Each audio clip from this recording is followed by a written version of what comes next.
So good morning everyone, I welcome you all to 5M series के अंदर, जिसमें हम लोग बहुत सारे डिफरेंट जो एरियाज़ होते हैं वहाँ से जो पॉसिबल क्वेश्चंस हैं द हिंदू के different newspaper PIB down to earth यहाँ से, तो वो सारे के सारी चीज़ों को कवर किया जाता है। सो पहला देख लेते हैं, लॉर्ड महावीरा के ऊपर है, बिकॉज ये टॉपिक आप देख सकते हो। 1000 year old Mahavira statue has been discovered in Tamil Nadu. So Lord Mahavira, 24th and final Tirthankara of the Jain religion, in his childhood he was given the name Siddhartha. He was born in Kundal Grama, Bihar in 599 BC as per the Svetambars, while Digambars Jain uh, uh, believes believes he took birth in 615 BC. तो you have to tell the correct. तो उनका जो नाम था childhood में, that was Varthaman. तो ये common सी चीज़ आप लोग पढ़ते भी होंगे इसके बारे में। बाकी दोनों स्टेटमेंट आपके सही है, आंसर जो है इसका बी है। नेक्स्ट देख लेते हैं, this is about this PSLV। तो यहाँ पे ये जो न्यूज़ है ये इंडियन एक्सप्रेस की है।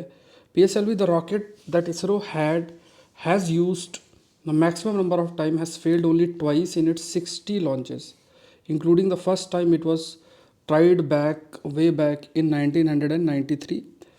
The LV-M3, earlier called GSLV Mark III rocket, has flown 7 times and never failed. PSLV is a very powerful rocket that GSLV and carry much heavier can carry much heavier satellites. ठीक है, तो यहाँ पे what we have to understand that, देखो यहाँ पे एक तो आपका पोलर सैटेलाइट लॉन्च व्हीकल है, एक जियो सिंक्रोनस सैटेलाइट लॉन्च व्हीकल है, और पोलर सैटेलाइट लॉन्च व्हीकल और the other is Jio synchronous satellite launch vehicle. तो ये डिपेंड करता है जो लॉन्च व्हीकल है, मतलब जैसे GSLV has a more capability, जिससे ये पेलोड कैरी कर सकता है to higher distance, like for example 35,000 kilometre जो अर्थ सरफेस है उसके वहाँ पे, और जियो स्टेशनरी ऑर्बिट में सैटेलाइट को स्टैब्लिश जो है वो कर सकता है। सो GSLV की बात की जाए, one of the 3 main rocket है जो इसरो के द्वारा यूज़ किया जाता है for carrying out it satellite. दूसरी जो है वो है PSLV और LV-M3 है। GSLV is a more powerful rocket. यहाँ पे लिखा है PSLV is a more powerful rocket, तो इट्स नॉट PSLV रादर। ये तो बहुत ही कॉमन सेंस की बात है कि दैट जो geo synchronous satellite launch vehicle है, because it can carry heavier payload to the geo synchronous satellite transfer orbit, GTO में ले जा सकती है। So GSLV is a more powerful rocket than PSLV because it can carry much heavier satellite. It can carry more than 2200 kilometre, 2200 kilogram of geo stationary orbit में लेकर जा सकती है, जो कि एक बड़ा नंबर है। जियो स्टेशनरी जो ऑर्बिट है उसकी अगर बात किया जाए, एंड ओवर 6000 जो है लोअर अर्थ ऑर्बिट, 6000 kg की अगर बात किया जाए to low earth orbit, low earth orbits, low earth orbit. तो यहाँ पे लास्ट वाला गलत है, बाकी दोनों स्टेटमेंट सही है, आंसर है दैट इज़ 1 and 2। नेक्स्ट देख लेते हैं, central consumer protection authority CCPA has release a draft guideline for prevention of misleading advertisement, coaching centre से रिलेटेड है। पहला, जैसे false claim, success rate, number of selection, ranking जो है वो गलत नहीं होनी चाहिए। कंसीलिंग इंपॉर्टेंट जो इन्फॉर्मेशन है, जैसे कोर्स का नाम या ड्यूरेशन, जैसे मान लो होता है ना आज के टाइम पे, देखो आप बड़े से बड़े संस्थान को उठा के देख लो, तो दिक्कत क्या है कि वो मॉक इंटरव्यू कराते हैं because they have very good infrastructure, उसको रिकॉर्ड करके फिर उसी को पॉपुलराइज कर देते हैं। This is the only way आप कह सकते हैं जिसके माध्यम से जो भी एडमिशन्स है वो लेते हैं। अब आप देखो, अगर फ्री कंटेंट की बात किया जाए या किस तरीके से कंटेंट डिलीवर होता है, if you talk about that, तो उसमें फिर आपको इतना अधिक जो कंट्रीब्यूशन है वो इतना अच्छा नहीं मिल पाएगा। तो यहाँ पे इस चीज़ को देखना इंपॉर्टेंट है, बिकॉज जैसे मान लो आप किसी रील को देख के कोई मोटिवेशनल टॉक कर रहा है, उसको देख के आपने एडमिशन ले लिया, बट जो भी आपका एक्सपेक्टेशन है वो पूरा ना हो, फीस लाख रुपए के ऊपर होती है। आज के समय में देखो डिजिटल टेक्नोलॉजी का ज़माना है, इसमें मैंने हमेशा कहा है कि एक बहुत सिंपल सा फार्मूला अपनाना चाहिए। इतने सारे यूट्यूब चैनल्स हैं, बहुत अच्छे अच्छे चैनल्स हैं, और जो है देखना चाहिए कि अच्छा मान लो कहीं से कोर्सेस आ रहे हैं या कहीं पे फ्री कंटेंट मिल रहा है, जहाँ जो अच्छा मिले वहाँ से आप लोग करके अपनी तैयारी अच्छी कर सकते हो, अगर जो रैशनली तैयारी करना चाहता है। तो यहाँ पे आज के टाइम पे ऐसा कोई ज़रूरत नहीं है कि कहीं बहुत बड़ा हम लोग लाख 1.5 लाख रुपए दे के और कहीं जाके बैठ के जो है तैयारी करें। अगर if you are mature enough, we can select good courses, और वी कैन जो भी हमें एक डायरेक्शन के साथ प्रोसीड करना, दैट कैन बी डन। तो यहाँ पे ये ज़रूरी है। और यहाँ पे जो यहाँ पे देखा जाए तो तीनों ही स्टेटमेंट्स इसमें सही हैं, बिकॉज आप देखोगे ये जो कोचिंग संस्थान है not just related with UPSC, खासतौर से आईआईटी के केस में तो और बड़ा बहुत बड़ा मार्केट है आईआईटी के कंटेक्स्ट में। आप देखोगे तो उसमें तो इवन ये भी क्लॉज आई थिंक हो चुका है कि 16 साल से कम ऐसा कोचिंग में उनको नहीं बुलाना है, क्योंकि होता है पैदा होते ही वो सपना दिखाने लग जाएंगे you will be in IIT और इस टाइप से, और जो है 5th 6th क्लास से ही शुरू हो जाएंगे, है ना। या लाख रुपए दो, 2 लाख रुपए दो। स्कूल का एजुकेशन में इतना मेहनत नहीं की जाती है। स्कूल वाले भी कोचिंग वालों से जो है मैंने बड़ी बड़ी संस्थाएं हैं उनसे टाई अप कर लेते हैं, जिसमें सर्टिफिकेट बच्चों को स्कूल का दे देते हैं, बच्चे पढ़ते फीस दे के वहाँ है, स्कूल की फ़ीस भी देते हैं और वहाँ की फ़ीस भी देते हैं। तो ये एक बहुत गंभीर चीज़ है। देखो एक बहुत इंपॉर्टेंट पॉइंट याद रखना, देश में जो अनएम्प्लॉयमेंट है ना, तो इसमें एक बहुत बड़ा फैक्टर अगर आप सर्च करने का प्रयास करो तो वो हम लोग अपना एजुकेशन सिस्टम कैसे रन कर रहे हैं ना, उस पर निर्भर है। दूसरा, जैसे मान लो कि बड़ी बड़ी संस्थाएं, जैसे अब यूपीएससी से रिलेटेड, क्योंकि I have been related with this field है ना, 8-9 साल हो गए। तो इसमें क्या होता है कि जैसे कोई भी है वो सेमिनार करने चले जाएंगे कॉलेज में या यूट्यूब के माध्यम से चीज़ें, है ना। तो जैसे अब कोई बढ़िया जॉब कर रहा है उसके अंदर भी एस्पिरेशन जगा देंगे कि नहीं नहीं तुम जो जॉब कर रहे हो बेकार है, तुम आईएएस ही बनो। तो ये इस तरीके की चीज़ों से क्या है कि they just want to expand the market को एक्सपैंड करना एक प्रयास रहता है। लेकिन देखो असल में ऐसा होना चाहिए कि मान लो जिसको भी अपना तैयारी करनी है, if they want to prepare for this examination, वो कर सकते हैं। तो हमें वो सुविधा प्रोवाइड करनी है। सपोज़ एक एग्जांपल लेता हूँ, if I have launched a course, अब अगर कोई तैयारी कर रहा था उस कोर्स को ले लेगा, बस सिंपल सी बात है। और दूसरी चीज़ आज के टाइम पे ये हो गई, 12वीं के बाद से ही घर पे मतलब रेसिडेंशियल हॉस्टल्स टाइप बना के और उनको कॉलेज की डिग्री भी मिल रही है और वो यूपीएससी और स्टेट पीएससी की तैयारी भी कर रहा है। इस चीज़ के लिए सरकार को बहुत स्ट्रिक्ट होना चाहिए, बिकॉज आप देखो सक्सेस रेट बहुत ही कम है। अब उसमें क्या होगा कि जो लोग वो कोचिंग में पढ़ेंगे तो उनके पास क्या स्किल आएगा, क्या कोई स्किल तो आने से रहा नहीं, और सब सेलेक्ट होंगे नहीं। उस पूरे संस्थान में 2 4 5 10 लोग सेलेक्ट हो जाएंगे, बाकी तो नहीं होंगे। तो स्किल नहीं होगा तो आगे का जॉब कैसे होगा। तो फिर इससे एक तो इकोनॉमिक प्रोडक्टिविटी लॉस होता है, प्लस उस बच्चे का क्या होगा वो भी सोचने वाली बात है। तो ये एक थोड़ा रिफॉर्म्स जरूरी हैं। मतलब although I am also related with this field, but एक सर्टन इथिकल डायमेंशंस की अगर बात किया जाए तो यहाँ पे we all can agree on this part. ये बहुत इंपॉर्टेंट पार्ट है कि अब ज़बरदस्ती का एस्पिरेशन जनरेट करना नहीं है ना। मतलब आज के टाइम पे जनरेट कर दिया जाता है कि just to expand the market, कि मार्केट है ना तो बड़े बड़े लोगों को दिखाना या सब इस टाइप से। तो इसको रेगुलेट करना बहुत स्ट्रिक्टली बहुत ज़रूरी है। हाँ, तो जो जिनको तैयारी करनी है दे हैव द एस्पिरेशन, तो वो अपना कर सकते हैं। इसमें क्या दिक्कत है, उस पर हम जो अपॉर्चुनिटी है वो जनरेट किया जा सकता है इन द सेंस, जैसे अगर किसी को है तो वो ऑनलाइन कोर्सेज कर सकते हैं या कहीं भी क्लासेस कर रहे हैं तो वो कर सकते हैं। तो सारी चीज़ें हो सकती है। तो यहाँ तीनों स्टेटमेंट सही हैं। ये पीआईबी की न्यूज़ है। नेक्स्ट देखते हैं, पीएम स्ट्रीट वेंडर आत्मनिर्भर निधि, पीएम स्वनिधि जो है, PM street vendor Atmanirbhar Nidhi. अच्छा, इकोनॉमी ये क्लास आज होगी 11:45 AM को, प्लीज़ उस क्लास को अटेंड करें, लाइव होगी। और 3 क्लासेस होगी, चौथी क्लास है, तो उसमें कंटेंट हम लोग रेगुलर बेसिस पे जो भी एग्ज़ाम प्रोस्पेक्टिव्स है वो कवर होगा। और थोड़े कुछ जानकारियाँ जो मैंने आपको 2024 के लिए प्रॉमिस की थी वो लास्ट में मैं आपको प्रोवाइड कर दूंगा, तो उसका फिर हम लोग लास्ट में डिस्कस करते हैं उसके बारे में।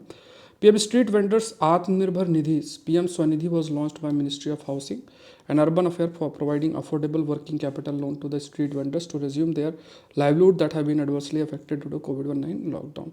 तो मतलब इसमें पैसा प्रोवाइड करना, जो स्ट्रीट वेंडर्स होते हैं जो कोविड-19 से अफेक्ट हुए थे, इसमें लोन ले सकते हैं लगभग 25,000 रुपये का। तो ये गलत है, 10,000 का ले सकते हैं। तो ये स्टेटमेंट अपने आप गलत हो गया। उसके बाद ड्यूरेशन जो है ये आपका मार्च 2022 तक थी, बट इसको फर्दर 2024 तक ले जाया गया है। और इसमें कोलेट्रल फ्री है, मतलब ऐसा कोई चीज़ जमा नहीं करनी पड़ेगी अगर लोन दिया जाता है। तो यहाँ पे देखोगे तो 2 स्टेटमेंट सही हैं। How many of the above statements are correct, तो ओनली 2 स्टेटमेंट्स आर करेक्ट। तो ये न्यूज़ आप देख सकते हो। नेक्स्ट देखते हैं, राष्ट्रीय उद्यमिता विकास परियोजना। ये एक कॉम्प्रहेंसिव इंटर्नशिप ट्रेनिंग है। पीरियड ऑफ 22 वीक की बात करें, combining theoretical knowledge with practical exposure through experiential learning. Project जो है विल बी पायलटेड। इसमें मतलब यहाँ पे क्या है कि खासतौर से अगर देखा जाए तो 22 वीक्स के लिए रहेगा। एंटरप्रेन्योरशिप ट्रेनिंग की बात की गई है उसमें, इसमें थ्योरेटिकल और प्रैक्टिकल दोनों चीज़ को इंक्लूड करना। और ये सेलेक्टेड डिस्ट्रिक्ट में रन किया जाएगा, जिसमें 40% जो पार्टिसिपेशन है वुमेन के द्वारा है, ये फोकस किया जाएगा। प्रोजेक्ट जो है इंप्लीमेंट किया जाएगा 20 सेंटर जो national institute of entrepreneurship small business development है नोएडा में, और 10 centre Indian institute of entrepreneurship Guwahati के अंदर है। तो करेक्ट जो है वो आपको बताना। तो यहाँ पे भी तीनों ही statements, all the 3 statements are correct, तीनों ही स्टेटमेंट आपके करेक्ट है, ठीक है, all the three statements are correct. तो ये राष्ट्रीय उद्यमिता विकास परियोजना की बात करें तो तीनों स्टेटमेंट्स आपके सही हैं, तीनों स्टेटमेंट 1, 2 एंड 3 तीनों स्टेटमेंट आपके सही हैं। ये न्यूज़ भी आपकी पीआईबी से रिलेटेड है। नेक्स्ट देख लेते हैं, consider the following statement about चार चपोरी एरिया।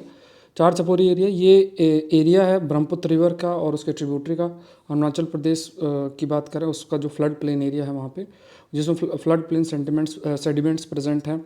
तो char chapori face certain number of problems, जिसमें सॉइल इरोजन है, फ्लडिंग है, इलिटरेसी, हाई पॉपुलेशन ग्रोथ है, जो हेट क्राइम है वो भी देखने को जो है मिल रहा है। सो पहली चीज़ तो ये ध्यान में रखना है कि ये एक एरिया है ब्रह्मपुत्र रिवर और उसकी ट्रिब्यूटरी का, और लोकेटेड कहाँ पे है, ये आसाम में नहीं, अरुणाचल प्रदेश में नहीं, आसाम के अंदर है। तो जैसे मान लो रिवर ऐसे ऐसे बह रही है, तो जब रिवर में पानी अधिक आ जाता है तो जो पूरा एरिया में पानी भरता है तो इन्हें हम फ्लड प्लेन्स भी बोलते हैं। फ्लड प्लेन्स आज के समय में क्या हो रहा है, जैसे अगर आप देखोगे ना, जैसे नोएडा और इन सब में देखोगे तो बड़े बड़े फार्म हाउस बिकते हैं, और यमुना रिवर है आसपास या कोई रिवर है तो उसके आसपास का जो फ्लड प्लेन एरिया, वहाँ पे वो सस्ते में पूरा बना के 50, 60, 70 लाख का बेच देते हैं, लोग खरीद लेते हैं। बट जब फ्लड आता है तो फिर वो सारी चीज़ें चली जाती हैं। तो ये एक कंसर्न भी रहता है कि ये देखने वाली चीज़ है, क्योंकि देखो फ्लड प्लेन एरिया है रिवर का, अगर बारिश बहुत अधिक आएगा तो पूरा का पूरा जितना भी है वो आपका जो है वो बह जाएगा, है ना, मतलब क्योंकि फ्लड है, फ्लड एरियाज में है। तो नोएडा जैसी जगहों में देखने को मिलता है। लेकिन यहाँ तो कुल मिला के देखो ब्रह्मपुत्र रिवर है, ब्रह्मपुत्र रिवर के फ्लड प्लेन एरिया में ये लोकेटेड है, और यहाँ पे फिर सॉइल इरोजन, फ्लडिंग, लिटरेसी, बहुत सारी प्रॉब्लम्स फेस करनी पड़ती है। तो ओनली 2 है, कितने करेक्ट, ओनली 2 है, तो इकोनॉमिक टाइम्स की न्यूज़ है। नेक्स्ट देखते हैं, consider the following statement about disinflation. अब ये थोड़ा आप आंसर करना। डिसइन्फ्लेशन एक टेम्प्रेरी है, जिससे जो प्राइस है आपका, if you talk about inflation में रिडक्शन देखने को मिलता है, और जहाँ पे इन्फ्लेशन रेट है वो रिड्यूस्ड हुआ है शॉर्ट पीरियड ऑफ टाइम के लिए। इन डिफ्लेशन के अंदर इसमें जो प्राइजेज हैं अगर देखा जाए तो यहाँ पे जो rate of change like refers to the rate of change in the rate of inflation, inflation में बदलाव। जो डिसइन्फ्लेशन है नेसेसरी है, healthy amount of disinflation necessary है, जिससे कि इकोनॉमी की ओवर हीटिंग ना हो। देखो जनरली डिसइन्फ्लेशन की बात करते हैं ना, तो सपोज करो कि किसी भी प्रोडक्ट की सप्लाई ज़्यादा हो जाए और डिमांड कम होगा तो डिसइन्फ्लेशन की तरफ हम चले, है ना, तो वो स्थिति आपकी बन सकती है। तो डिसइन्फ्लेशन क्या है, एक प्रकार से जो प्राइस इन्फ्लेशन है ना, जो आपका जिस पेस से इन्फ्लेशन हो रहा है उसमें स्लो डाउन होना, थोड़ा स्लो डाउन होना, क्योंकि अगर स्लो डाउन मान लो नहीं हुआ तो इससे क्या होगा इकोनॉमी में, क्योंकि महंगाई बढ़ती जाएगी तो उसका अपना नेगेटिव इम्पैक्ट पड़ेगा। तो ये क्या है कि एक आप कह सकते हो कि एक स्लो डाउन हो जाना प्राइस ऑफ इन्फ्लेशन में वो ज़रूरी है। अब डिसइन्फ्लेशन है कि जब rate of inflation fall to zero, अगर मान लो ऐसी स्थिति हो जाए कि एकदम से बहुत ही कम इन्फ्लेशन है, तो वो भी ठीक नहीं, एक रेंज ऑफ इन्फ्लेशन चाहिए। बिकॉज अगर इन्फ्लेशन एक रेंज ऑफ है तो उसका मतलब है कि आपकी इकोनॉमी में डिमांड जनरेट हो रही है, तो उससे इन्वेस्टमेंट अट्रैक्ट होता है और बहुत सारी चीज़ें होती हैं, एम्प्लॉयमेंट जनरेट होता है। क्योंकि थोड़ा बहुत अगर इन्फ्लेशन है तो उससे ख़ास तौर से अगर देखा जाए तो काफ़ी चीज़ों की डिमांड भी है, डिमांड भी रहेगी, दैट विल बी देयर, बनी रहेगी, डिमांड रहेगी, तो जो भी फैक्ट्री इंडस्ट्री है उसका प्रोडक्शन चलता रहेगा, ये सब देखने को मिलता है। तो यहाँ पे तीनों स्टेटमेंट्स हैं, इकोनॉमिक टाइम्स की न्यूज़ है ये। नेक्स्ट देख लेते हैं, नेशनल साइंस डे के ऊपर है। National science day annual celebration है जो कि 24 फेब को मनाया जाता है to honour the discovery of Raman effect. National science day की थीम जो है 2024 की है, इंडिजिनस टेक्नोलॉजीज़ फॉर विकसित भारत। थीम जो है खास तौर से साइंस एंड टेक्नोलॉजी और इनोवेशन को प्रमोट करना, इस पर फोकस्ड है। करेक्ट आपको बताना है, तो यहाँ पे गवर्नमेंट ऑफ इंडिया ने नेशनल साइंस डे को जो है आपका जो नेशनल साइंस डे है, नेशनल साइंस डे 1986 को डिक्लेयर किया था। और ये जो नेशनल साइंस डे की अगर if you talk about the national science day, और ये आपका बेस्ड है, अब कमेंट सेक्शन में बताना कि नेशनल साइंस डे मनाया कब जाता है, ठीक है। ये तो आपका स्टेटमेंट पहला वाला गलत है, बट कमेंट सेक्शन में बताना। बट यहाँ पे फैक्ट बताना, याद रखना है आपको कि नेशनल साइंस डे 1986 किया गया था, और इस दिन जो सीवी रमन हैं उन्हें नोबेल प्राइज़ जो है वो दिया जाता है और दिया गया था, अच्छा है ना। तो ये ध्यान में रखना, फरवरी के महीने में ही लास्ट में मनाया जाता है, तो बताना किस तारीख को मनाया जाता है। सेकंड स्टेटमेंट गलत है, पहला स्टेटमेंट गलत है, सेकंड सही है। रमन इफेक्ट के ऊपर हमने कहीं डिस्कशन भी की है कि जैसे मान लो लाइट पड़ती है और फिर जो स्कैटर्ड लाइट होती है तो उसकी जो वेवलेंथ है that is comparatively it will change, है ना, जो इंसिडेंट लाइट है उसके कंपैरिजन अगर देखा जाए तो यहाँ पे बी स्टेटमेंट है सही है, बाकी गलत है। तो ये सारी चीज़ें हैं। अच्छा देखो, आप लोग इसकी पीडीएफ की बात कर रहे हो, तो अगर इस सेशन का पीडीएफ है तो वो पीडीएफ आपको जैसे अगर आप टेस्ट सीरीज़ का हिस्सा हैं तो वहाँ भी आपको कंपाइल्ड मिल जाएगा। बाकी जो करंट अफेयर का कोर्स चल रहा है उस पर भी आपको 2 साल का कंपाइल्ड मिल जाएगा, और बहुत इंपॉर्टेंट इन्फॉर्मेशन है, इसका लिंक आपको डिस्क्रिप्शन बॉक्स में है। इंटरनेशनल रिलेशन का कोर्स लॉन्च हो चुका है, ये जल्द से जल्द शुरू हो जाएगा। बेसिक और करंट अफेयर्स दोनों चीज़ें कवर होंगी। साइंस एंड टेक्नोलॉजी का कोर्स लॉन्च हो चुका है, बेसिक और करंट अफेयर्स दोनों चीज़ें इसके अंदर होंगी। तो आप चाहे 24 की तैयारी कर रहे हो या 25 की तैयारी कर रहे हो, आपके लिए बेनिफिशियल होगा ये कोर्स, ठीक है।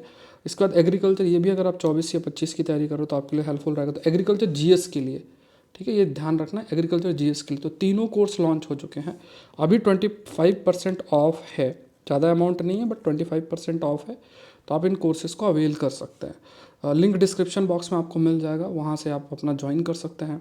एंड जल्द से जल्द ज्वाइन करके फिर क्लासेस आप उसका हिस्सा बन सकते हैं। क्लास की सारी इन्फॉर्मेशन आपको मिल जाएगी web.saurabh.pandey.upsc.com पे। आपकी क्लासेस या सौरभ पांडे CSE ऐप के अंदर आपकी क्लासेस मोबाइल फ़ोन से आप लोग देख सकते हैं। तो ये कोर्सेस आपके बहुत बहुत इंपॉर्टेंट हैं प्रीलिम्स के लिए भी, और अगर जो 25 की तैयारी कर रहे हैं तो उसके लिए। तो international relation, IR, science and technology और एग्रीकल्चर, जनरल स्टडीज़ के लिए इसका भी काफ़ी अधिक आज के समय में प्रश्न आते हैं। तो ये सब चीज़ें आपके लिए कवर्ड होंगी। मिलता है नेक्स्ट सेशन के अंदर। Thank you everyone, thank you.